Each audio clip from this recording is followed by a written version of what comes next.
Welcome, to the M6P, Back to Books. We're here to talk about the Coming of Galactus, and we have Mr. John Wondercogs Coughlin to lead it off. And by the way, also, both members of Hydro Man Ran right here.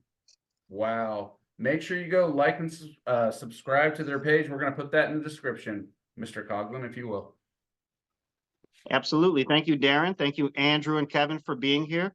Today, we are going way back in our Back to Books to our oldest issues that we've read and talked about yet. We're talking about the Fantastic Four, issues 48 through, we're going to go all the way through 51. Usually you hear the Coming of Galactus, you think the Galactus trilogies, those three issues, 48, 49, and 50, which we're going to be talking about, but also we're going to throw in 51 because it's one of the unsung issues of the Lee and Kirby era. It's one of Kevin's favorite issues. He begged us to do it, so we're going to talk about it for his sake because he got Andrew here with us, so we've got the whole plan together. So guys, let's start with this. Is this your first time reading the Coming of Galactus? Darrin, have you read this before?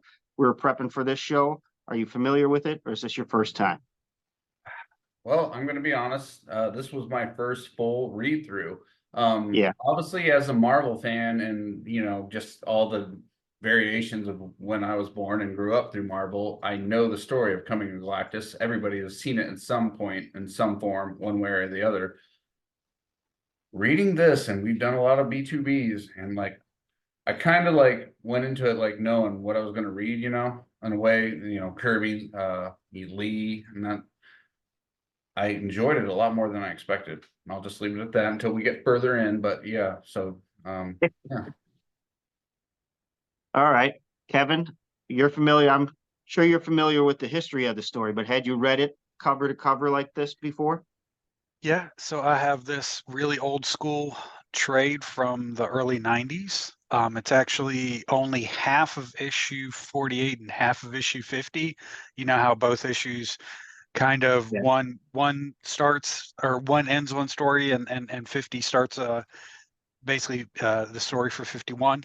So that's what this is. Beautiful cover by Ron Lim. Gorgeous back by Ron Lim. So yeah, very very familiar. This is probably my favorite Fantastic Four story.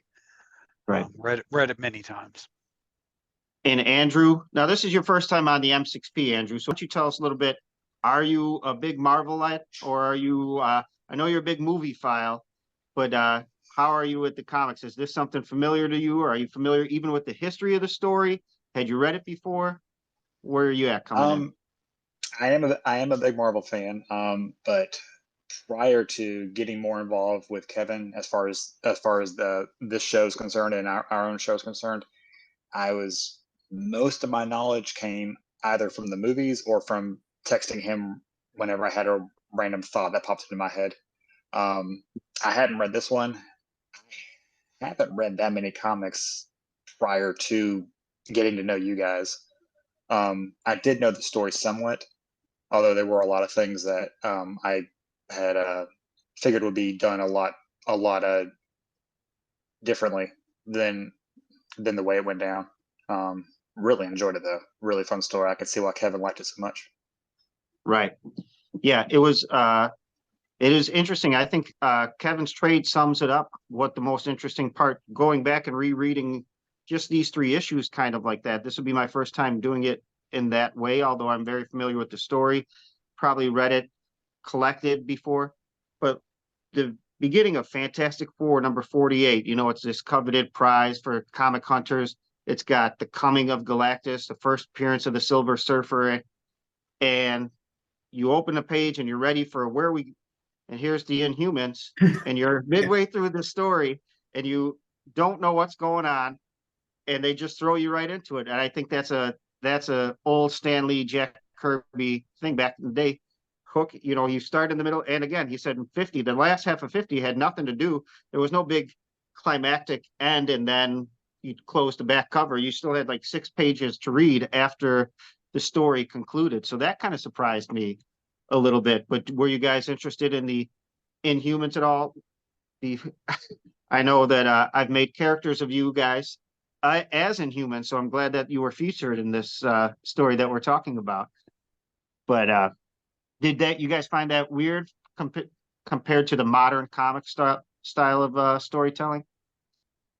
Just jumping off from the end of one story and going right into the middle.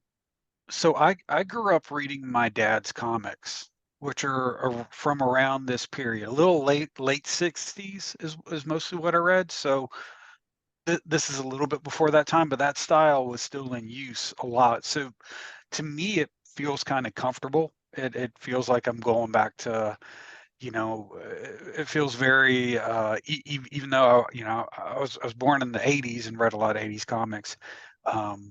This style feels very comfortable to me. I actually like it quite a bit.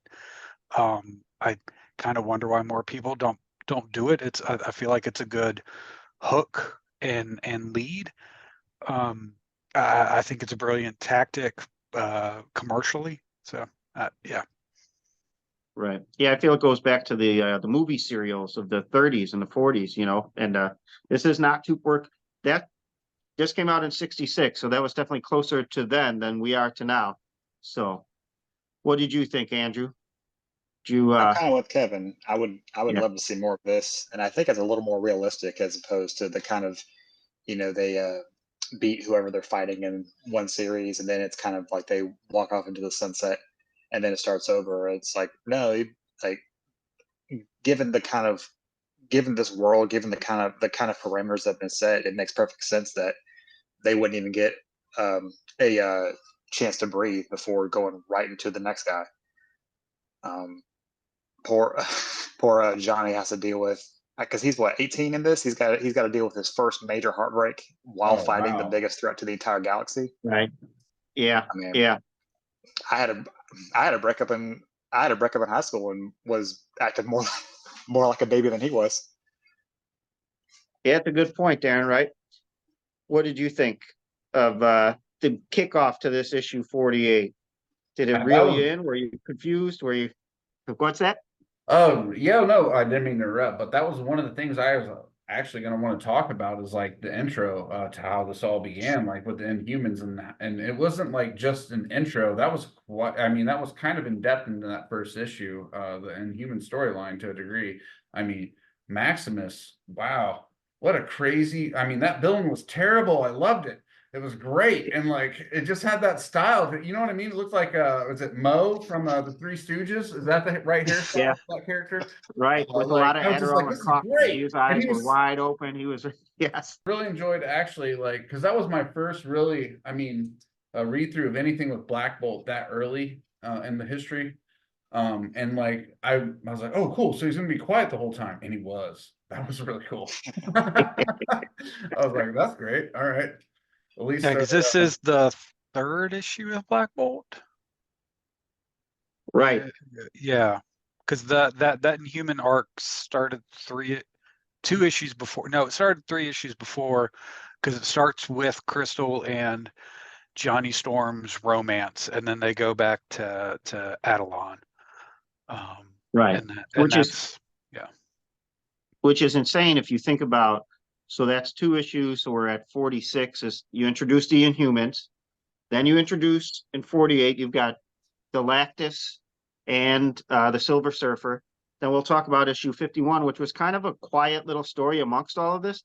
And then at the end of 51, without giving away the ending, the blurb is next issue we introduced the Black Panther. Like within 6-8 issues there, you've got the core of the Marvel Universe, pillars of the Marvel Universe, some of the biggest heroes and villains ever created within that span. These guys were firing on all cylinders, which will bring us to the main story. So, okay, they've dealt with the Inhumans, the negative zone, which is not really the negative zone, but just a red bubble, covers Adelon. And then they take I like that they just take their chartered jet back home. They didn't have a Fantastic car, I don't even think yet. They did have the Pogo cycle later, but they just took a jet to the Himalayas to visit the Inhumans. And then the Thing sees 2 suns out of the sky. He's like, what's going on here? The fire, all of the things start happening. They attack Johnny Storm. He comes in. They blame him for the sky being on fire, obviously. And And again, then we find out that's not really what's happening. What's happening is Black Bolt didn't talk, but the Watcher didn't not interfere, right? The Watchers, Black Bolt's not supposed to talk. The Watcher's not supposed to interfere. One of those they got right. But I think what you said this is like his 5th appearance too. So he's just right, immediately from the beginning, he's completely negating his entire stance. He is. So let's get into what did you guys think? The introduction of the Silver Surfer. One thing I thought funny was right in the first or second panel that he's in, they say, we'll call him the Silver Surfer for want of a better name. Like, well, you get to name the guy, Stan. You could call him whatever you want, but it stuck. It was quite the cut from the Inhumans to a naked, bald silver guy surfing in space, you know? So what did you guys think of the overall, the very first issue, the introduction? It had a little bit of a cliffhanger at the end. What happened there? The Thing and or was it the Human Torch started off fighting with Silver Surfer first, right? If I'm correct. And then and then the Thing knocks him off the building. Off the roof. Yeah. Right. And he lands in Alicia Masters How convenient. rooftop. Bedroom. Yeah. I didn't know she lived that close, but maybe she does. Yeah. So, I mean, should we just talk about it as one long? That's now we're into the crux of the story. Darrin, give me your overall. You can go ahead and just rant as much as you want. What did you really think from the beginning to the end of this story here? Yeah, there was some little cheesiness like that, but overall, this is a tentpole of the Marvel universe. We'll say this is the introduction of the cosmic entities onto Earth. Did it hold up for you all these years later? I think the way they dove into the intro with the Silver Surfer and a lot of the solo panels and kind of just like, talking about him and his backstory and whatnot and throughout there. I thought that was good. I thought obviously the art's good. I enjoyed the earlier, I guess, incarnation of what I was reading about the Silver Surfer much more. And I expected to like the final battle much more at the end, but I didn't like that. Was I'm sorry, issue 50. That was my least favorite out of all of them. I think it just didn't live up. Like the first 48 and 49 were so good, telling the story of the Surfer, and then it's just like you finally see him, and it just happened so fast. Marvel still does that when it comes to those last issues. It happened so fast, and like. It just was like, wow, you guys are moving fast all of a sudden. You suddenly slowed me down as far as enjoying it a little bit. And that's really where I mean, I love this. I love the overall trilogy. I'm sorry, 51 too. I actually didn't read that. I thought we were only supposed to do 48 through 50. So you guys will have to talk about that part. That's fine. I didn't tell Andrew to read it either, so it'll just be me and John. That's fine. We'll tell you two all about it. That's right. I can't wait. But no, I thought it was great. I loved it all overall. Yeah, good points, Darrin. I think that's interesting because it sets up so much, and there's been so many stories with the Silver Surfer and Galactus that final resolution not hitting in a comic book continuity is almost okay because you're going to see him again. You don't need that. Okay, I'm glad that that happened. Unlike issue 51, which you guys didn't read, which did have more of a finality to it. But since you didn't read that, Andrew, why don't you talk about 48 through 50 and tell us what you thought about those? Yeah, I don't know if Kevin saw this, but as soon as you said 351, I kind of did like a little side eye at him on the screen. No, I really enjoyed it. Like I said, like I've got limited exposure to comics. I've read the Infinity Wars. I've read more of the new stuff. As far as the stuff from this era, I'm very, very new on. I forgot just how kind of like poetic and like almost like a modern day Shakespeare these older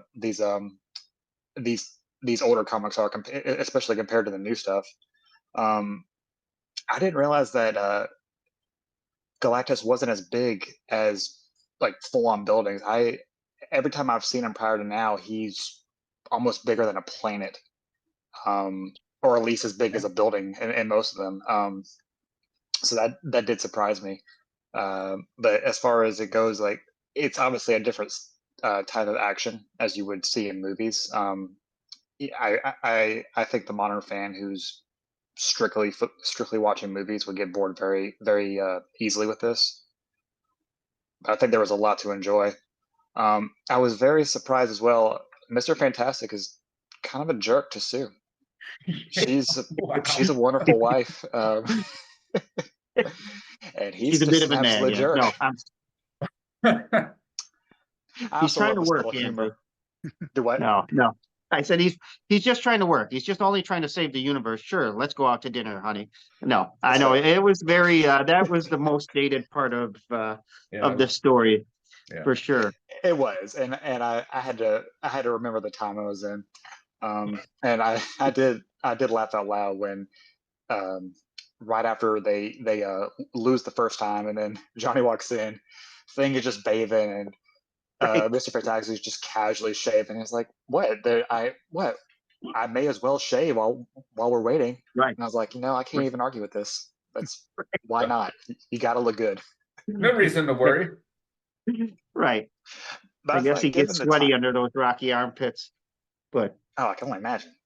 yeah. And I know the art style is dated, but I still enjoyed it. I thought given the time that it was written, I thought it was very impressive, very very well done. Kevin, your thoughts on this Um, Marvel masterpiece? I think that says it. I think it's a masterpiece. I think it's one of the greatest stories Marvel's ever produced. Um, I think this is the perfect time for Kirby and Lee. I think Lee had kind of stepped away from doing a lot of the plotting, and he's giving a lot more freedom to Kirby. So you get a little bit more craziness in there that was more Kirby style.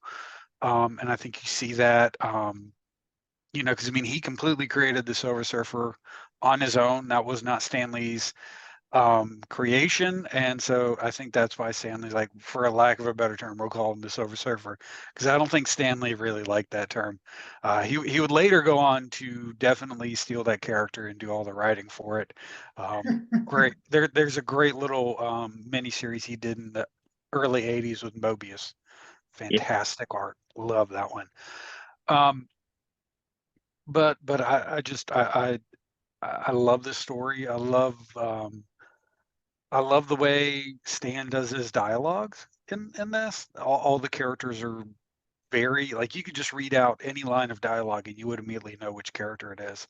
He's amazing at writing each unique character in his own voice. And I know Stan's not the best writer that Marvel's ever had, as much as I love the man, but I do think that he was a very talented writer in his own right. Very very grandiose. I think he understood what, you know, especially in a story like this. I think his style really excelled and stood out. And then Kirby's art is just utterly beautiful and gorgeous here. This one has one of his first, I think his 48 has his very first photo collage, if I'm not mistaken. With Right. when Yeah. Galactus' ship appears, which I love that. He would go on to do a few more. There's one in 51 as well. Steranko would even take that style and do some photo collages, and Steranko's photo collages are really epic. He does some really cool ones.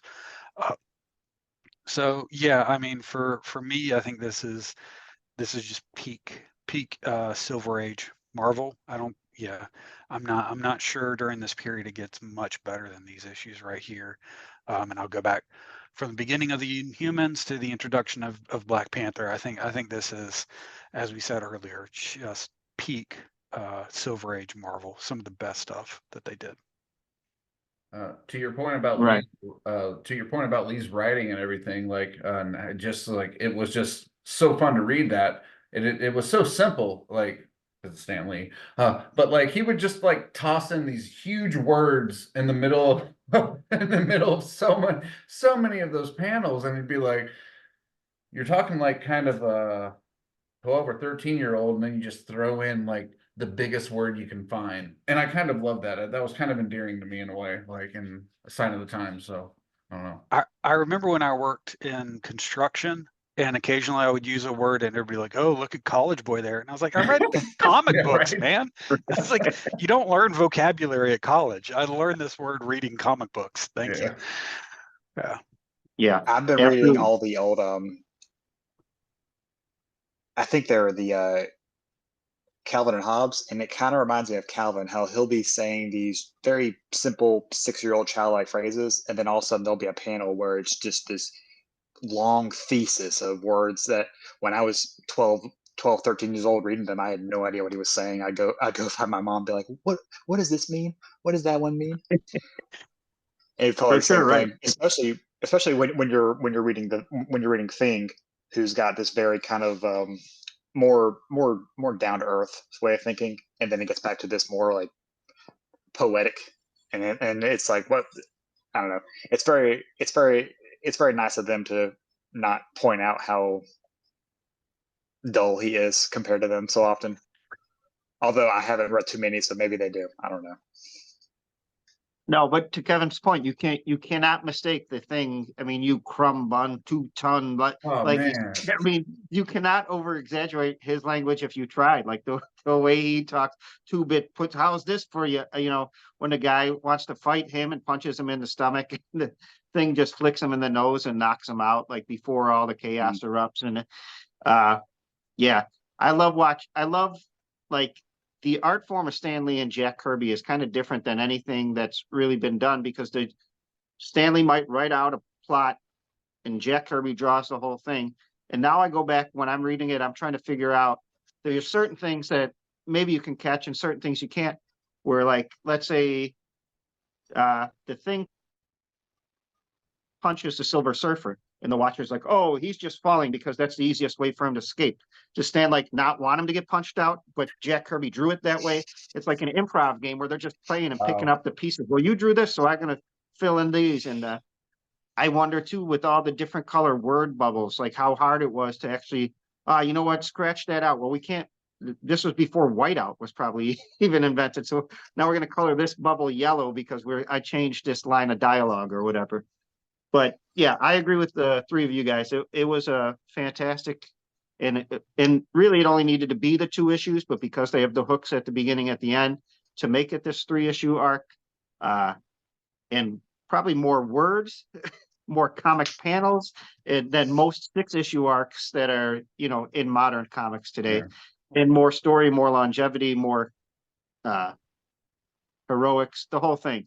And all the space stuff, I was kind of looking to see where it's dated scientifically wise, but there wasn't too much that was, we hadn't even been to the moon yet. And a lot of the stuff, like you say, you learn words from comics, you learn about science, you learn about these, the different galaxies and the different space terms that they've been using to describe. And it's all accurate, and it's all still accurate now.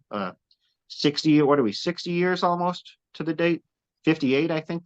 Yep. 50. 66. Yeah. Um, So I'm glad you brought yeah. that up, John, though, with the space stuff. But like, so another pair, like, and like, not, it actually wasn't quite as big of a sign of the times as, you know, alluded to or whatever. But like, so do you think Galactus maybe was like a tie into, like, Godzilla back then around that era was a whole like nuclear bomb parallel? Was Galactus kind of maybe that's what I kind of got a vibe with based on the era. I don't know, even though it was still a I little bit felt later, but yeah, I felt the ultimate nullifier was exactly that. To me, it was the threat of total annihilation was the way that to stop Galactus, right? Johnny Storm had to go through parallel universes and fly in space where there's no oxygen. That's one science they got wrong, but that's all right. No, fireman cannot be fire in space, but that's cool. But he got and Reed Richards, but like you said, it was kind of anticlimactic. He held it up. I'm going to blow us all up. If you're going to eat us, everything's gone. And then Galactus was just like, fine, I won't.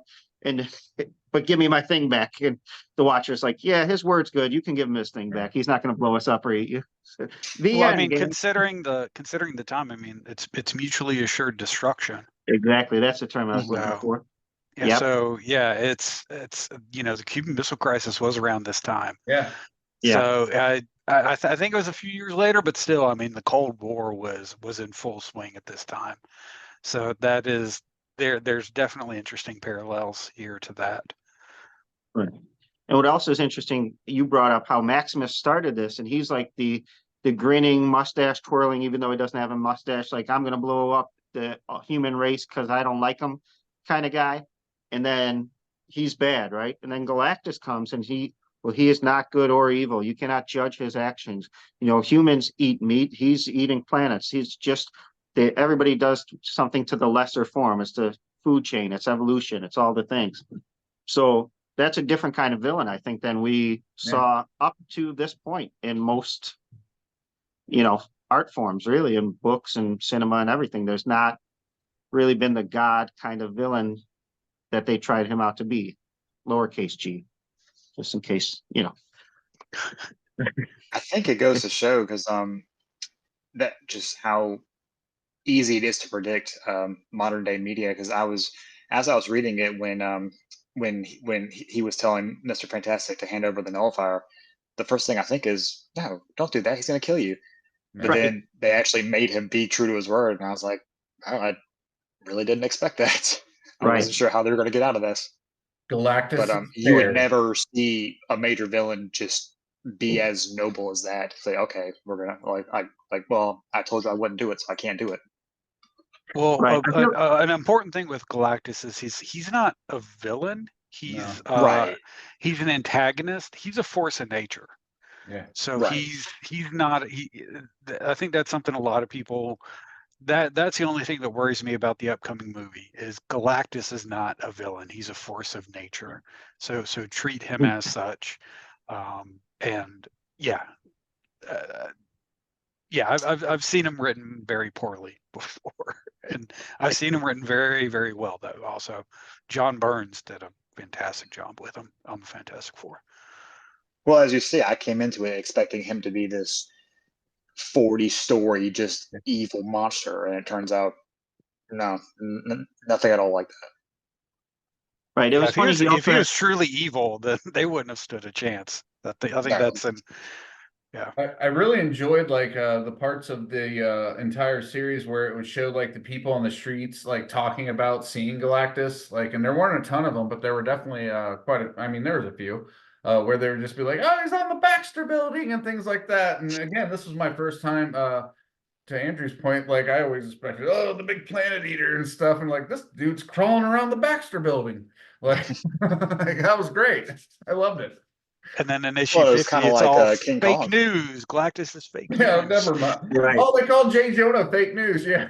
Yeah. Great. I love to see that even then, Jonah was basically just the Alex Jones of their time. Right. Right. And what does the one guy say? He says, I just read the editorial and assume the opposite to be true. So that's how I get my news from the Daily Bugle. I loved it. That was great. Yes. Yes. I thought it was interesting too. Galactus did keep changing though. He's even in this, like he had short sleeves, then he had long sleeves. He had just kind of the toga bottom with his bare legs showing. He had the big G, because when you're from millennia's old, you invented the letter G. Let's all Galactus has a G on his chest, but He's red and green for one he was panel. red and green at first, right? Yeah. Yeah. Well, it's still better than doing what they did in Man of Steel, where it's like, oh, actually, on my planet, this isn't a letter; it means something entirely different. Right. Yeah. It means Galactus. You guys just got the G right. Well, I have what did y'all think of the first appearance of the Punisher? I was not the Punisher I expected. I like him better than Frank Castle. If we could replace him with every appearance of Frank Castle going forward, I think criminals would really take note of that. No. I liked how when the Punisher ran away, Ben still wanted to fight him. He was so mad he couldn't fight him. I love that. two little interesting pieces of lore is at one point in time they say that they've never before attacked a planet with sentient life, which that goes back to the Silver Surfer's origins that prop up later. That was the whole point of him becoming the Surfer, is he was going to look for planets with non-sentient life. And then the other thing is, I think is interesting, is they show Galactus's planet, which implies that there's an entire species of these creatures, which that's done away with later, and he's actually a being from the previous universe that survived that universe's end and came into being again at the Big Bang in the 616 universe. But So based on that, if there was an entire species of Galactuses, say, and then like the Galacti. one thing that can take them down is something they created that is a crudely drawn, smallest little device, the ultimate nullifier, the worst looking weapon I've ever seen drawn, probably. That's my only nitpick with the whole. It's a transistor radio complete with Yeah, antenna. like a handmade, like that's gonna stop. Yeah, all right. And Johnny Right. Storm had to travel to infinity to get that thing. And Reed's just messing around with it, tuning it up, and the watcher's like, "Whoa, whoa, whoa! You can't turn that thing on. Easy, buddy." there's an It's interesting in one of the what ifs. I think it's what if the Avengers fought Galactus. I may be mistaken about this. The Fantastic Four are defeated because the Watcher accidentally sends Reed to that facility, Makes and sense. he gets obsessed with just going through all the technology and loses track of time and doesn't find the ultimate nullifier. So And he doesn't take Sue out to dinner either, right? oh Because he forgets. no, yeah. You're obsessed with those machines. Is this a comic or is this one of the shows on Disney? That's definitely No, not this is a something- what if it was a comic series long before it was a television show. Gotcha. Okay. Let's not get started on that. I really want to read that. Oh, Right, where the Watcher again interferes, this time in cartoon form. Yeah, well, any other anything else catch your guys' eye as something real memorable, and maybe that isn't talked about too much about this little series here? man. I mean, it sets up a lot. It sets up the whole First like first appearance of White Wingfoot. That's big. that's right. That was at the end there. Marvel's Yeah. first Indian or Native American. Yeah. I don't know if I'd call him a hero. He's a character. He'd later date She-Hulk and play Yeah, football. Whenever Whitey whenever Miller. Grimm leaves the Fantastic Four, he becomes their pilot, I'm pretty sure. Oh, is that okay? Yeah.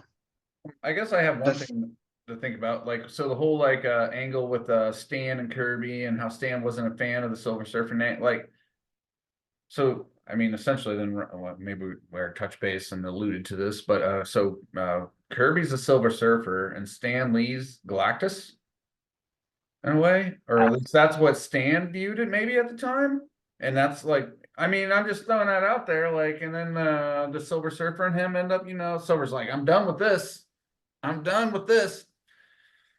Could have been. I feel like they were getting along at this point during when they were writing this. This is like we said, they were clicking on all cylinders. I do find it interesting that this is one of the stories that put them on the map, was one of their greatest stories that they told together. But then it ended up being something that split them up, because when Stan started writing, I think John Buscema was the artist on the original Silver Surfer series. Say that 5 times fast. The original Silver Surfer series, and Jack Kirby wanted it, and he wanted the character to be different than Stan Lee wanted to depict him, and it was his character. But now Stan's writing him with a different artist, and that started to cause the divide to grow between these two creators. And then Jack went on to DC, and he could do whatever he wanted with his own characters, but he wasn't as good a writer as Stan, so it didn't meet with the same success. But on that note, that was an excellent 3-issue run. But the 4th issue that we wanted to talk about was issue 51. Kevin, do you want to give them the synopsis of what happened in issue 51? We can tell our friends Darrin and Andrew what a great story they missed out on. So the short overview of it is the B storyline is Human Torch still at college, his first year. But the A storyline is the man you see at the end of issue 50. Yeah, as the man at the end of issue 50. He gets Ben over to his house and steals his power away and becomes the thing. And so he ends up going back to the Baxter building, and he I think Reed's going to the negative zone. I can't remember what zone Reed's going to at the time. Reed's going to another dimension, and he gets stuck. And so this guy has to jump into the machine and save Reed, and he ends up getting stuck out there. All this time, when he steals the thing's powers, Grimm goes back to his human form. So he's like, well, finally, he has the confidence to go get Alicia. And when this man gets sucked into the negative zone, he ends up dying when he gets stuck out there. And so then all of the cosmic energy comes back into the thing as he's knocking on Alicia's door, and he turns back into the monster, the thing. Absolutely. I'm just doing a very quick overview. This deserves a read. I think it's one of the best written by Stan and best drawn by Kirby in terms of just the emotions. The opening page, the opening splash page of the thing in the rain is just one of the most gorgeous pieces of art I think Kirby ever did. So this is I think the absolute peak. You're going up a mountain and you have greats on either side, but I think this is the pinnacle of them two working together. Highly recommend everybody read it. You obviously need to read 50 because that gives you a little intro into 51. But yeah, it's great. Right. Great synopsis, Kevin. And I agree with you, first of all, about that splash page. When you guys open that splash page, you're going to want to read it. Anyways, Ben Grimm's still moping around town. It happens to be raining. There's just this picture of the rain hitting his rocky body, and the way he did it back then with just, there's no computers, there's so many limited resources like we talked about. He used the photo. I think he uses it again in this issue in that I don't think it was the negative zone, but it was just, some other dimension that Reed was going in. And this guy hates Reed Richards because he's a scientist without money. And he's got a machine in his closet that can transfer the thing's powers onto him because he's got a similar shaped brow, I guess. And that's that's what you say, like, my skeletal structure is slightly similar to Ben Grimm or to the things. But then the thing wakes up and he's Ben Grimm and he tries to stop him, and the guy tells him, "No, that's not me. I'm me. Look, I'm made of orange rock. Who do you think this guy is? He's just an imposter." But it's a Wonder Man-esque story, Kevin. I'll say, Wonder Man's one of my favorite, but in Avengers 9, it's a similar thing where there's this guy, he's the bad guy, he gets the powers. Then he sees the good guys being good, and he's like, man, why did I hate this guy? What was I thinking? And then he ends up sacrificing himself, and he throws Reed back because the rope breaks that he was supposed to pull him on. So he throws Reed back to our dimension, and he gets lost in that dimension, and we assume he dies because he's never been seen again, and Grimm gets the thing powers and look back. But you're right, it's so nice when we're talking about all these amazing highs of this comic run with the Inhumans, with Galactus, literal Earth's gonna fall apart or be eaten at any moment, and then you just have this nice simple character driven story in the middle of that, mostly about Ben Grimm. It highlights a little bit of Johnny here and there, and Reed and Sue are their usual selves, but this is it's a nice little pearl right in the middle of a bunch of other amazing stories, and worth the read for sure. So you get a chance to read issue 51, I recommend it as well. I definitely will. Yeah, if you mentioned that, I think Andrew, you mentioned how it felt Shakespearean. Like this issue is a Shakespearean tragedy. It's Ben Grimm is the truly tragic character that you can't help but love and feel empathy for after this issue. It's just so good. Anybody who says the Thing is their favorite character, this has to be their favorite issue. I think I can't imagine another issue that would make somebody fall in love with Ben Grimm the way this one does. So yeah, it was a fantastic issue. Absolutely. And anything else about any of the issues or subjects we've talked about today that anybody needs to get off their chest? That does Galactus belong in short sleeves and you want the G back, or is everything good? I think I'm I gonna- want the red and green. Yeah. Yes. What if issue Oh. 197? What if Galactus was red and green? Actually, in this issue, they reprinted it. So the first time I saw the actual original colors, I was kind of shocked. Yeah. Yeah. Same. So even in the 90s, they knew red and green was a big mistake. Yeah. Awesome. Right. I'd say the Marvels is great. If you've read the Marvels, they do a very nice, like you said, the man on the street perspective. That's the whole theme behind the Marvels. Alex Ross painting them. He did have the short sleeves. I do believe he was purple and blue, though. He was not Yeah, red he and was. green Yeah. in the Marvels. But that's another look at this story. Don't watch The Rise of the Silver Surfer to get this story. Read Fantastic Four, Volume 1, issues 48 through 50. And then when you're done with that, read issue 51. Get back to books, kid. You're watching the M6P, back to books. Thanks for watching.